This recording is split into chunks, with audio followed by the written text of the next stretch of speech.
ગુજરાતમાં સ્થાનિક સ્વરાજ્યની ચૂંટણીનો માહોલ છે તે બરાબરનો જામ્યો છે અને સૌ કોઈ નજર છે ઉનાની સ્થાનિક સ્વરાજ્યની ચૂંટણી પર.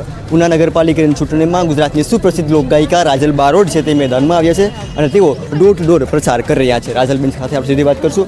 બેન, શું કહેશું, તમે ડોર ટુ ડોર જઈ રહ્યા છો, લોકોનો પ્રેમ કેવો મળી રહ્યો છે?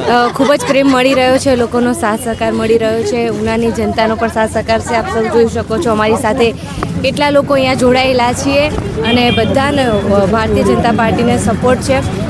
બસ અમે ભારતીય જનતા પાર્ટીને જંગી બહુમતીથી વિજયી બનાવશું બસ. અને બધાનો ખૂબ સાથ સહકાર મળી રહ્યો છે, બધાને મળી રહ્યા છે, આનંદ થઈ રહ્યો છે, બધા પણ અમને મળીને ખૂબ મજા આવી રહી છે બધાને મળીને. તમે લોકો પાસે જઈ રહ્યા છો, લોકો તમને કોઈ મુદ્દાઓ કહેતા હશે, કોઈ સમસ્યા કહેતા હશે, શું કહેશો? જી નહીં, બિલકુલ નહીં. લોકોને મળી રહ્યા છે. તમે જોઈ શકો તો ઉનામાં અત્યારે ઘણો બધો વિકાસ છે. તમે ઠેર ઠેર જોશો તો અત્યારે રોડ રસ્તાઓના કામ ચાલી રહ્યા છે. સારા રોડો અત્યારે મોટા કરવામાં આવી રહ્યા છે અને સાથે સાથે અમુક કામગીરીઓ ચાલી રહી છે અત્યારે કે ભૂગર્ભ, જેમાં અમુક જગ્યાએ જે ગટરની સમસ્યાઓ છે ત્યાં ભૂગર્ભ ગટરના અત્યારે કામો ચાલી રહ્યા છે.